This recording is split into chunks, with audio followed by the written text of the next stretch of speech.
The studio lights beamed down on Bill Maher as he took the stage on his hit HBO show. With his usual smirk, he leaned into the camera and delivered one of his signature monologues. And now we've got Karoline Leavitt, Trump's baby-faced press secretary, who thinks praying in public schools will magically solve inflation, he said, chuckling as the audience laughed.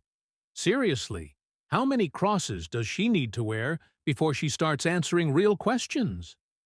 The laughter rolled in, but behind the scenes, in D.C., Karoline Leavitt was watching. And she didn't flinch. She'd been mocked before, for her age, her beliefs, her loyalty to Trump. But this was different. This wasn't policy disagreement. This was a shot at her character, her faith, her integrity. Her phone buzzed with texts. "Did you see Maher? Are you going to let that slide? You've got to respond." Karoline didn't answer. She just stood up from her desk, adjusted her silver cross necklace, and walked into her comms director's office. "I want a slot on his show," she said flatly. The room froze. "You want to go on real time with Bill Maher?" her director asked. "That's his turf," Karoline nodded. "Exactly. If he wants to mock my values in front of his audience, I'll defend them right there." When Karoline's request hit Maher's team, they didn't hesitate. Of course she could come on. They thought it would be ratings gold. "Let her defend her values," one producer joked. "Bill will eat her alive." But Karoline wasn't coming to be anyone's meal. In Washington, she prepared quietly but relentlessly. Her team assembled every past quote Bill Maher had made about Christianity, Trump voters, and conservative women. Karoline studied his style: sarcasm, sharp turns, smug punchlines. She didn't flinch. "He wins by throwing people off balance," her advisor said. "Then I'll stay grounded," Karoline replied. Days before the taping, she met with a retired debate coach who gave her one piece of advice. "If he mocks, you pause. Let the silence do the damage." Friday night arrived. The HBO studio was buzzing. Maher strutted backstage, reviewing his cue cards, already smirking at the lines he'd prepared. "She's going to walk into a wall of sarcasm," he told his producer. Backstage, Karoline adjusted her black blazer and tucked in her cross necklace just slightly. Still visible, but not begging for attention. She wasn't there to be loud. She was there to be clear. As they were mic'd up, Maher gave her a fake smile and said, "Welcome to the hot seat." Karoline didn't blink. "Good. I brought fireproof arguments." The producer's headset crackled. "We're live in 5, 4, 3. The audience roared as the opening monologue ended and Maher turned to his guest. "And now joining us," he said with a smirk, "the youngest press secretary in U.S. history, the defender of all things Trump, and apparently a fan of public prayer as economic policy. Karoline Leavitt." Polite claps, a few giggles. Karoline smiled softly, leaned into the mic, and responded, "Hi, Bill. Thanks for having me." I see the mockery started before I even spoke. The air shifted. The crowd quieted. Maher raised an eyebrow. She was here, and she was ready. Maher leaned forward, his trademark smirk in place. "So, Karoline," he began, "tell us, when you pray at the podium, does it raise wages or just get better polling numbers?" The audience chuckled. Karoline didn't. She paused, exactly as her debate coach instructed. Then, with calm precision, she answered, "Prayer doesn't raise wages, Bill, but it grounds the people who do the work. You mock faith because you think it's weakness. But in the real world, the world outside of this studio, it's strength, it's sacrifice, and it's something you clearly don't understand." The laughter died. The audience blinked, surprised. Maher squinted, adjusting his posture. "You know," he said, "you speak very confidently for someone defending policies that strip women of choice, push religion into government, and act like science is optional." Karoline tilted her head. "You speak confidently for someone who's made a career mocking people you'll never understand." The tension snapped like a rubber band. A few claps, some gasps. Maher chuckled, but this time it was strained. "So, you're telling me," he continued, "that pushing prayer into politics doesn't blur the line between church and state?" Karoline leaned forward. "No, I'm saying that pretending values don't belong in politics is how we got here in the first place.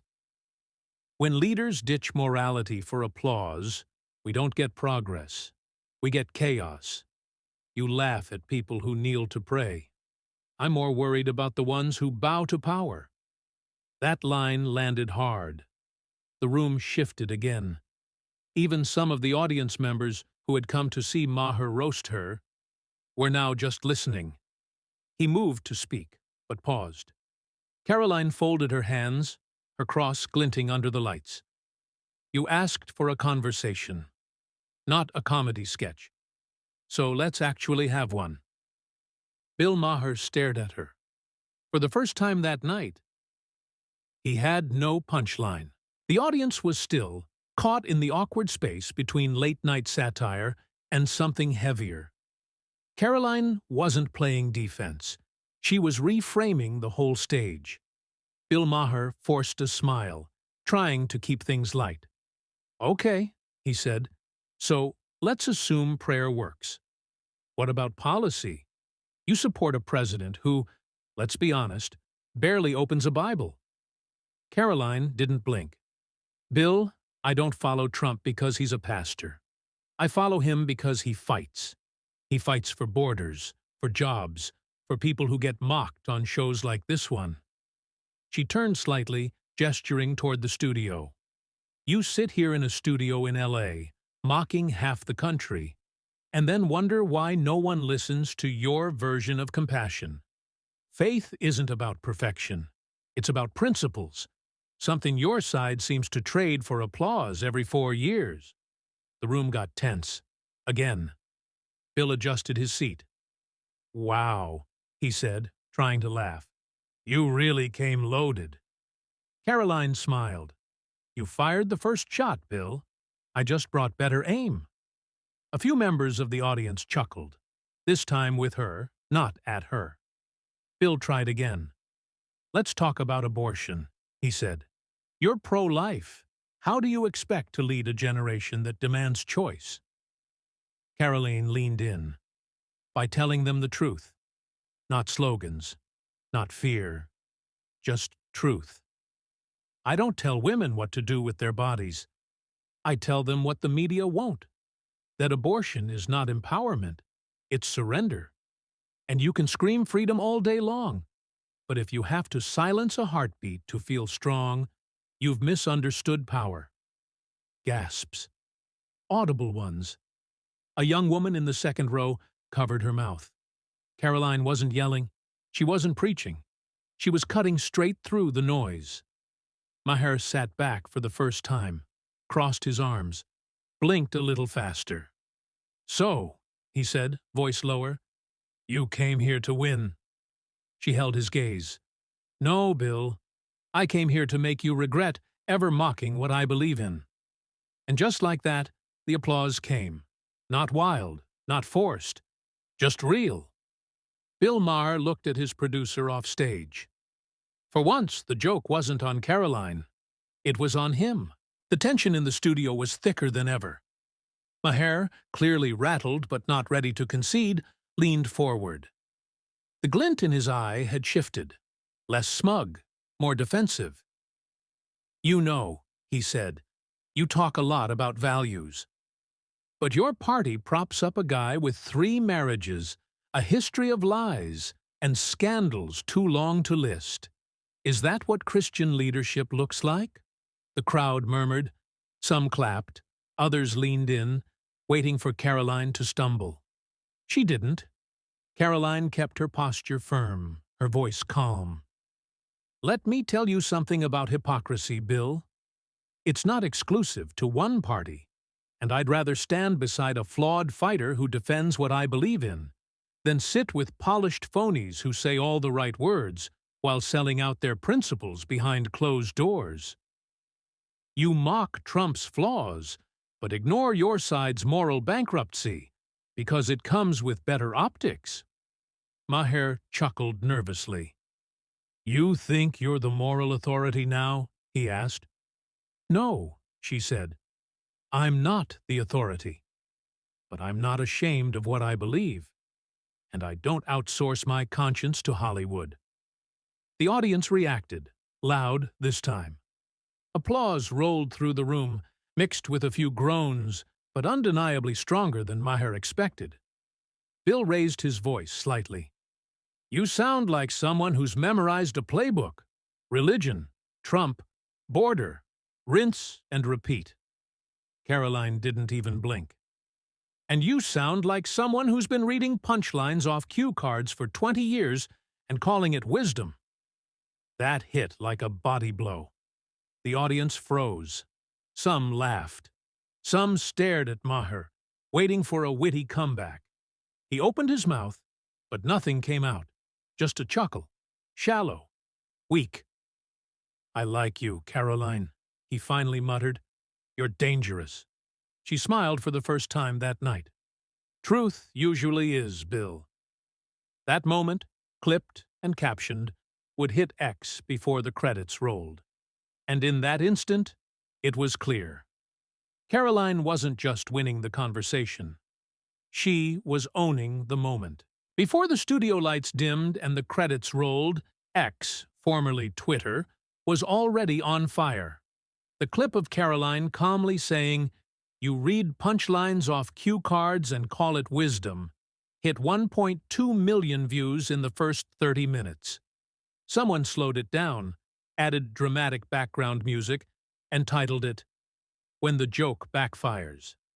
Another cut her final line, "Truth usually is, Bill," and paired it with the caption, "She didn't blink." He folded. Maher's own subreddit turned into a war zone. Some fans defended him. He's still the smartest guy in the room.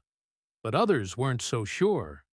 She played chess while he threw sarcasm.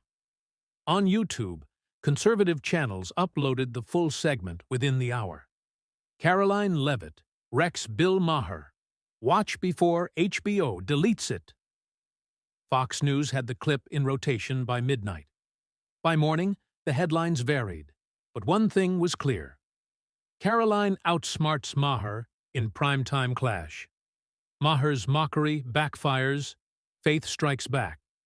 Gen Z press secretary goes viral with ice-cold comeback. Inside the White House, President Trump saw the moment replayed during breakfast. He reportedly turned to an aide and said, "That girl's got steel in her spine. She's a killer." Meanwhile, Karoline didn't post a victory tweet. She didn't retweet the praise. She didn't gloat. She just got back to work. "Let them talk," she told her team. "I said what needed to be said. They'll hear the rest soon." And they did. By noon, Karoline was invited to speak at 3 major youth political conferences, a Harvard campus debate, and a national town hall hosted by a major news network. Even The Atlantic, no fan of hers, published a reluctant headline. "She didn't flinch. Karoline Leavitt's defiant moment." Back at HBO, Maher's producers huddled. "Do we spin it?" one asked. Another answered flatly, "You can't spin silence," and he had nothing. Bill Maher didn't respond online, but the next episode's promo didn't mention her name. Not once. Because Karoline had done more than just survive the segment. She'd turned Bill Maher's own stage into her platform. And the world, including his audience, knew it. Bill Maher sat alone in his private office the morning after. No cameras, no audience. Just silence and the faint hum of morning news playing in the background. News that now featured her. Karoline Leavitt, the girl he'd once mocked as a baby-faced press secretary with too much faith and not enough facts. Now, she was everywhere. Clips of their exchange dominated the feed. Edits of her cutting comebacks were stitched into motivational reels. TikTok was flooded with Gen Z users praising her calm demeanor, her clarity, her composure. Bill clicked on one headline. The night Bill Maher laughed and got schooled. He closed the browser. Fast. A longtime producer knocked gently and peeked in. "You all right?" Maher waved him off. "Yeah, just tired." But he wasn't. He was calculating. Because for the first time in years, he wasn't the sharpest voice in the room. And it wasn't a senator, a professor, or a best-selling author who had challenged him. It was a 27-year-old conservative, with a cross around her neck and no fear in her voice. Meanwhile, in D.C., the energy around Karoline had shifted. She wasn't just a firebrand anymore. She was becoming something else, a symbol. At a closed-door meeting with young Republican leaders, a strategist stood and said, "We've had voices, we've had fighters, but this is a communicator." Another added, "She didn't just defend our values, she sold them to people who didn't even want to hear them." And perhaps the most important takeaway of all? She didn't shout. She didn't rage. She didn't crumble. She turned a mockery into a moment, and a moment into momentum. Even moderate voters started weighing in. "She's not like the usual talking heads," one comment read. "She didn't dodge. She didn't play victim. She just stood there and made sense." Karoline, of course, stayed quiet publicly. She had another interview coming, this time with a journalist, known for pushing even harder than Maher. But her team wasn't worried. She had already faced the lion. Now, they were watching the jungle quiet down, because the lion had nothing left to roar. By the end of the week, Karoline Leavitt wasn't just a trending topic. She was a headline strategy. Top GOP strategists began reworking media playbooks using her Maher appearance as the new gold standard for handling hostile interviews. Hold the line, stay calm, hit hard. Once. Her email inbox overflowed with requests. A keynote speech at CPAC, guest appearances on high-profile podcasts, a book deal offer titled Faith in the Fire, even whispers of a future Senate run. But Karoline wasn't chasing fame. She was chasing impact. Behind closed doors at a quiet office in Arlington, her inner circle met around a small table. No press, no noise, just purpose. "I didn't go on Maher to go viral," she said plainly. "I went on to say what millions believe but are too mocked to say out loud." Her chief of staff leaned in. "You did that. Now what?" Karoline looked out the window at the D.C. skyline. "Now we build something real, not just clips, not just claps." A platform back in Hollywood, Maher's team had gone silent. He skipped addressing the Karoline moment in the next episode. No subtle jabs, no callbacks, not even sarcasm, and that said everything. Because, in the world of media, when you don't respond, you've already surrendered the narrative. Meanwhile, Karoline's story became more than a one-night victory. Her Maher appearance began showing up in college debate classes as a case study in tone discipline and message delivery. A viral quote was now printed on T-shirts and posters. "I didn't come to win. I came to make him regret mocking what I believe in." But while many were busy celebrating, Karoline remained 2 steps ahead. She approved the first draft of a nationwide campus tour, focused not on Trump, but on truth. "They think we're loud. Let's be smart. Let's be unshakable." And that's what scared her critics the most. She wasn't the loudest in the room. She didn't need to be. She was the clearest. And in a country drowning in noise, Clarity cuts through. 2 weeks later, Karoline stepped onto the stage at Northwestern University. The first stop of her campus tour, titled Stand, Don't Shout. The auditorium was packed. Some came to support her. Others came to challenge her. But they all came, because now she mattered. No flashy lights, no teleprompters, just Karoline in a navy blazer, her cross necklace glinting under soft stage lights. She opened with no jokes, no buzzwords, just a question. When did disagreement become hate? When did having faith make you foolish? And when did clarity become radical? The room was silent, not because they agreed, but because they listened.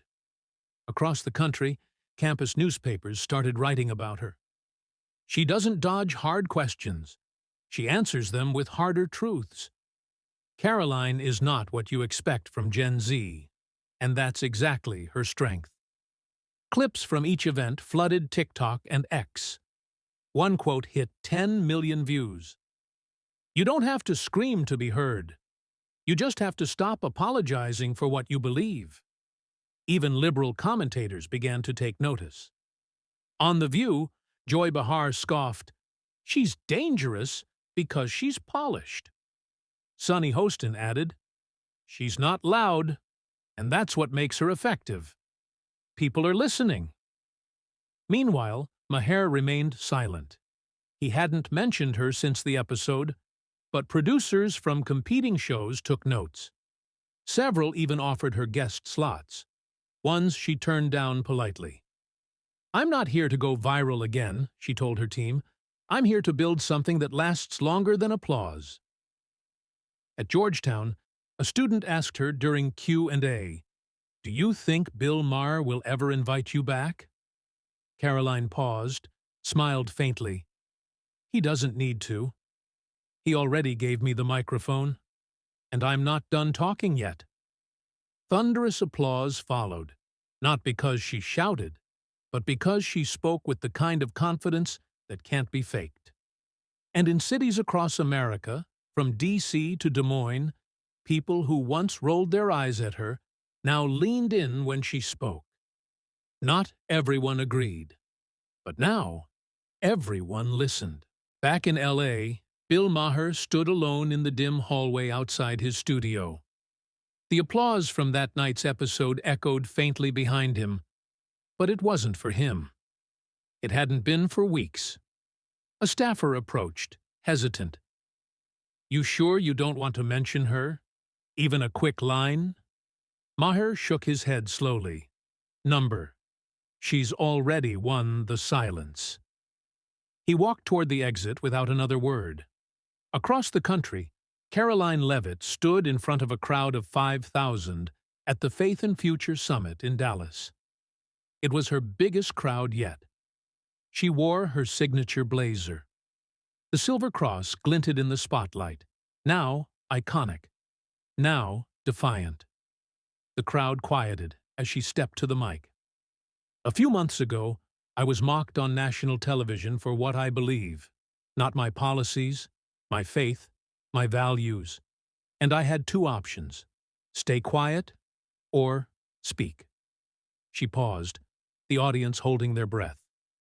"I spoke, and it turns out I wasn't the only one tired of being laughed at." Roaring applause. They tried to make conviction look outdated. They tried to frame faith as foolish. But I'm here to tell you, truth is not trendy, and that's why it lasts. In the crowd, cameras flashed. Reporters scribbled. College students raised signs that read, "Don't mock values, defend them. Clarity greater than noise. Stand, don't shout." In the green room afterward, her advisor leaned over and whispered, "Maher's people sent a quiet feeler, asking if you'd come back." Karoline didn't hesitate. Number. He had his chance, and he used it to laugh. She turned to face the mirror. Not for vanity, but for clarity. The girl who once watched herself get mocked through a screen now watched a leader staring back. She took a deep breath and whispered, Mock me once. Your mistake. Mock me twice. Not a chance. She walked out with her team. But this time, she wasn't defending a platform. She was becoming one. Karoline's story isn't about revenge. It's about restraint, resolve, and the courage to hold your ground when the world expects you to fold. In an era where shouting gets attention, she chose clarity. And in the arena of ideas, that's how you win and stay one. This was another true moment from Surprising Stories. Subscribe for more clashes, convictions, and comebacks that shake the system. In a world where mockery often replaces debate, and where belief is too often met with sarcasm, Karoline Leavitt reminded America that calm conviction can still cut through the noise. She didn't yell. She didn't flinch. She didn't run. She stood her ground, not just for herself, but for every voice that's been laughed at, dismissed, or silenced. Bill Maher thought he was facing a press secretary, but what he got was a reckoning. Because sometimes the most powerful thing you can say is, "I'm not afraid, and I'm not backing down." And that's what we witnessed. If this story moved you, challenged you, or made you think, like, comment, and share it with someone who still believes that truth is worth defending. This has been another unforgettable moment from Surprising Stories, where voices rise, narratives break, and the unexpected always wins. Until next time, stand firm, speak clear, and never be afraid to flip the table.